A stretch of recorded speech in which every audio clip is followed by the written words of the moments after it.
Hey friends, it's Simone. I'm here to start my February Project Inkdown routine. Before I start getting into it, I am making changes to my Inkdown. I think I put down some notes on this page right here. Ink maximum of 10 pens per month. For February, and maybe even moving forward from here on out, I am going to ink 8 pens. So that means that I have 4 pens that I can carry over and 4 samples that I am drawing from my Inkdown box. The rest will be the same, but that's what I'm going to start in February, just to see. I haven't gotten to write as much as I had wanted in January, and so I'm going to reduce the amounts of pens for February. And maybe as my puppy, if you didn't know, I have a puppy now, grows older, that number will increase. But for now, with the time that I have to able to spend with my pens, I think I need to reduce the amount of inks and pens that I'm using every month. So what I'm going to do is I'm going to bring my box over here. At the time of filming, there is 150 samples in this box. Yep, I know, this is not the way to reduce ink samples for sure. And I'm going to pick 4. 1. And I'm looking out the window so I don't see what I'm picking here. And 4. Okay, I have looked at the last one that I picked. It's another Diamine Inkvent ink. So, Wearingeul Floating Cloud is a light one. Okay. Waterman Inspired Blue, Diamine Fortune's Gold, and Robert Oster Melon Tea. Okay, I'm going to swatch those. I don't know if I feel those inks. We'll see. Well, I'm just gonna go with it for now, and then we'll see what happens. So what I have a rag right here. I have some pipettes right here. Here's my Pilot Iro Utsushi pen with a medium nib, and then I have this thing inspired, of course, by Leanne from Leanne Likes. And then I'm gonna drop some ink droplets right over here. And it goes in here.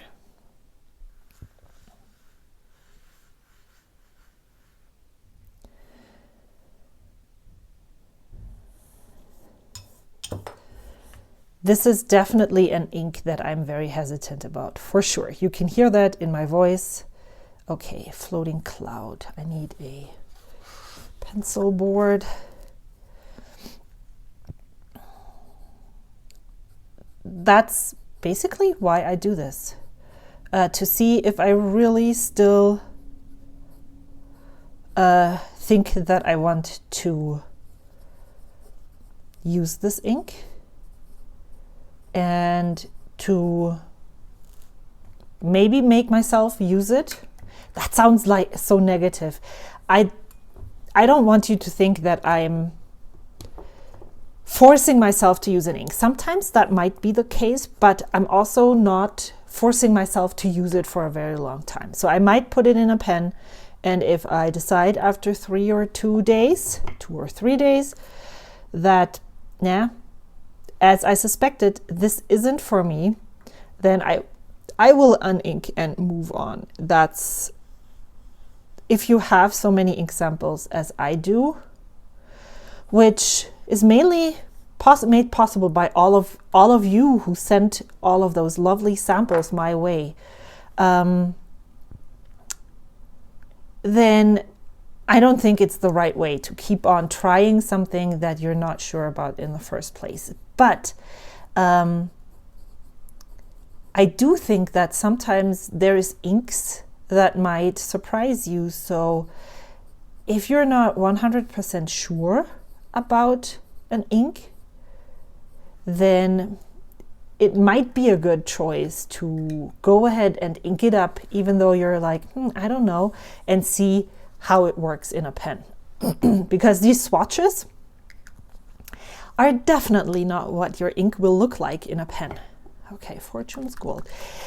So I'm thinking that maybe this one might end up in my new birthday pen. So this is what oh my gosh, I just thought I had opened the bottle.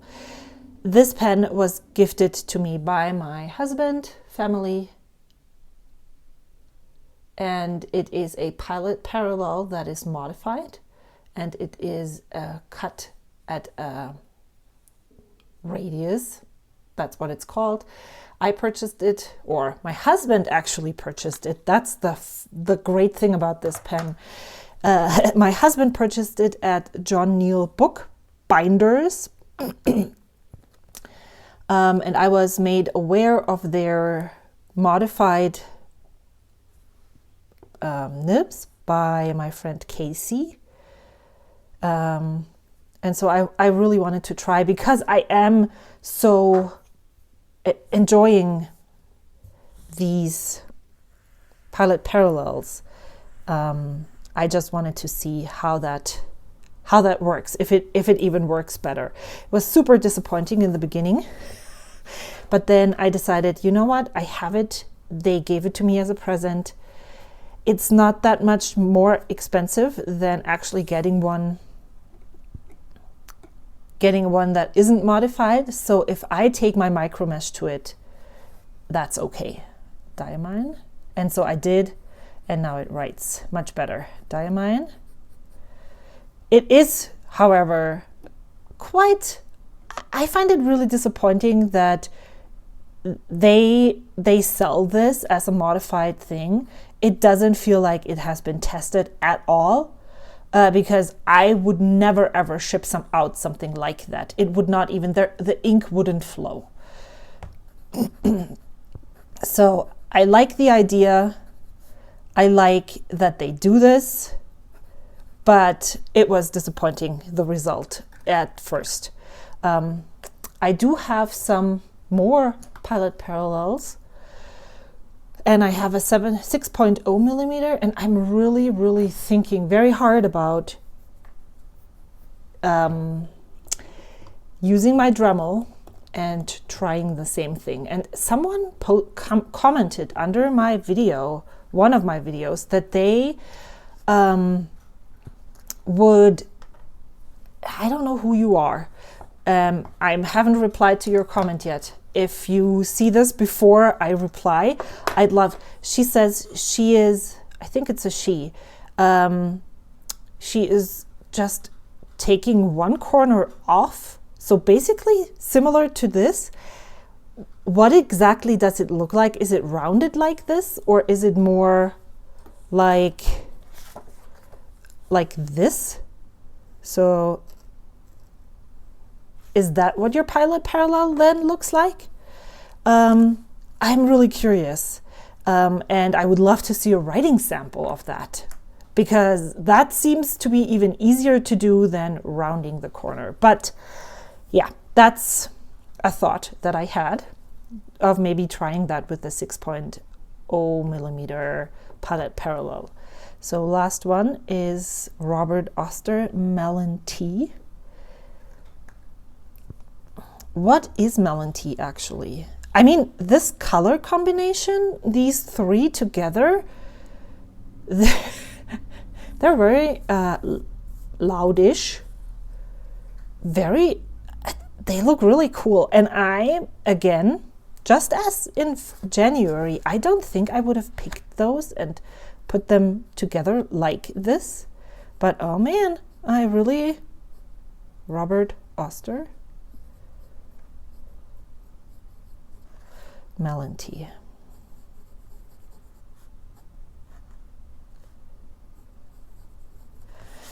So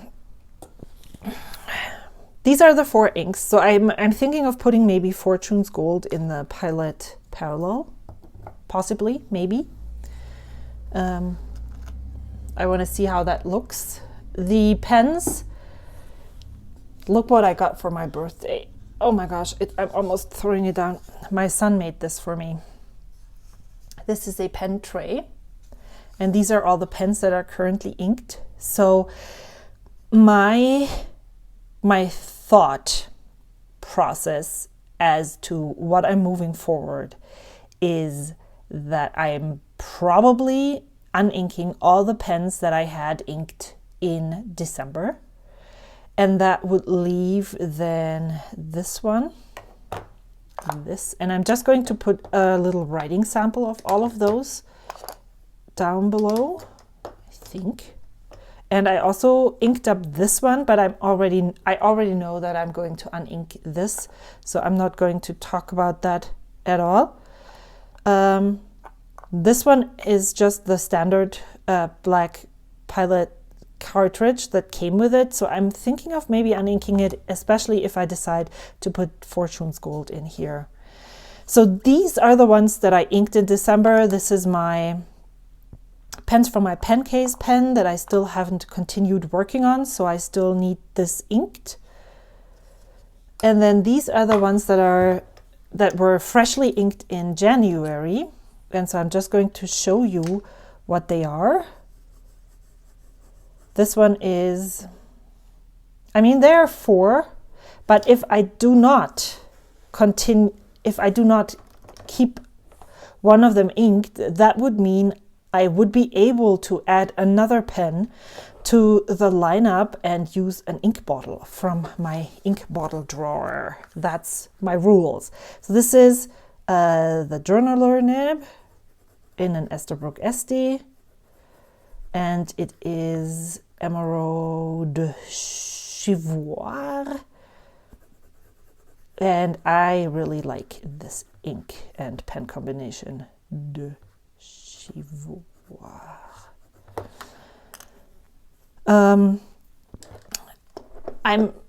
Can you see this? There's some condensation in here. That's quite interesting. I wonder what exactly that is. So this is, and of course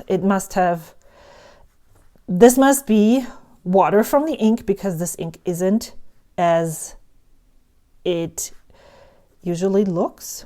Monarch. This is Troublemaker Abalone in my Shown Design Monarch nib. I did not really enjoy this ink, so I'm ready to move on from here. This one is the Fine Flex. This is not really a flex.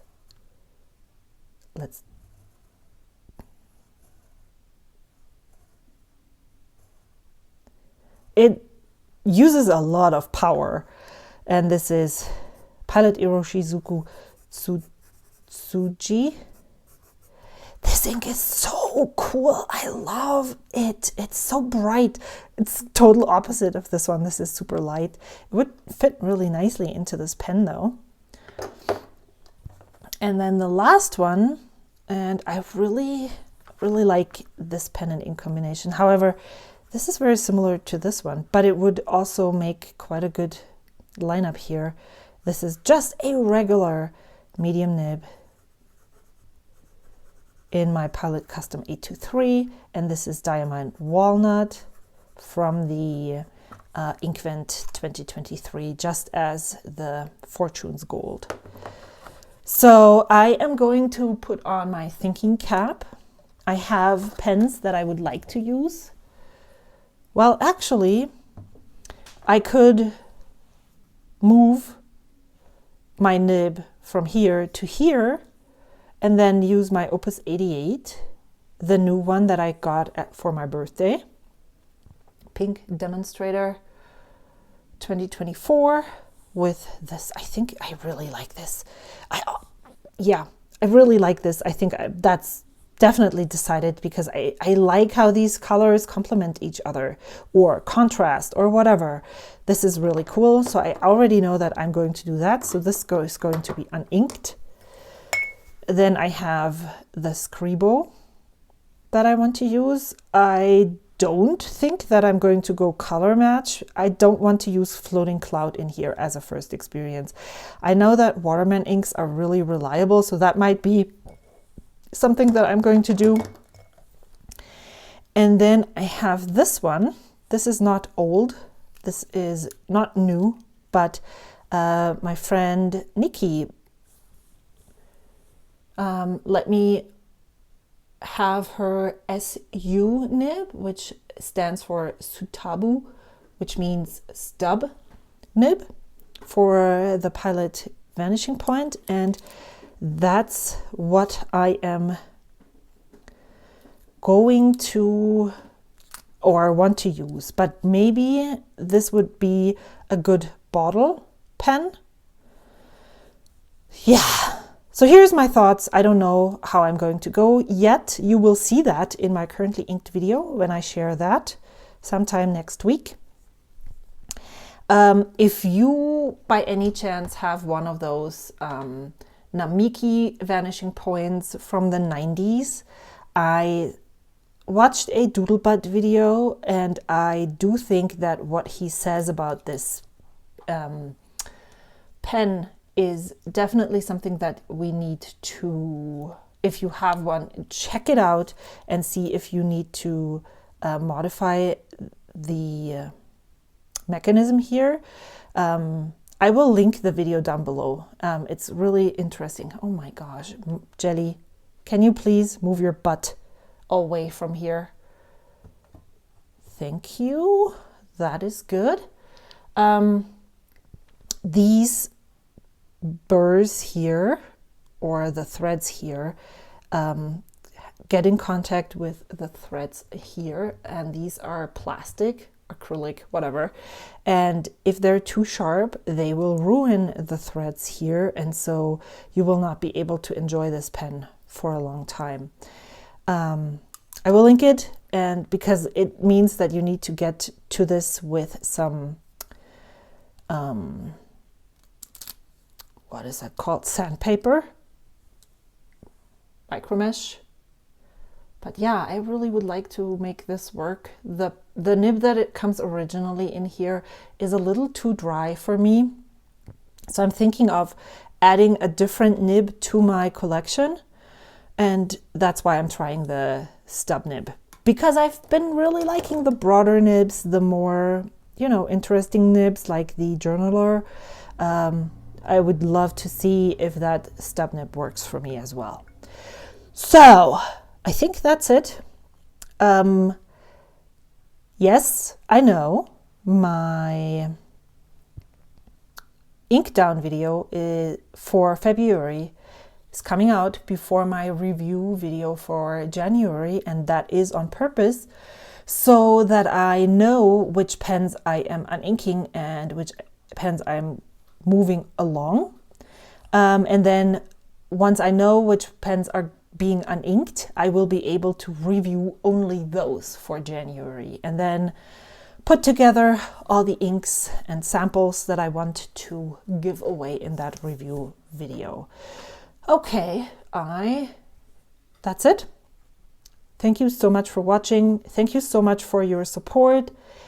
Thank you so much for all of your comments that you leave under my videos. I'm really trying to reply to them, but I just don't have the time at the moment to spend.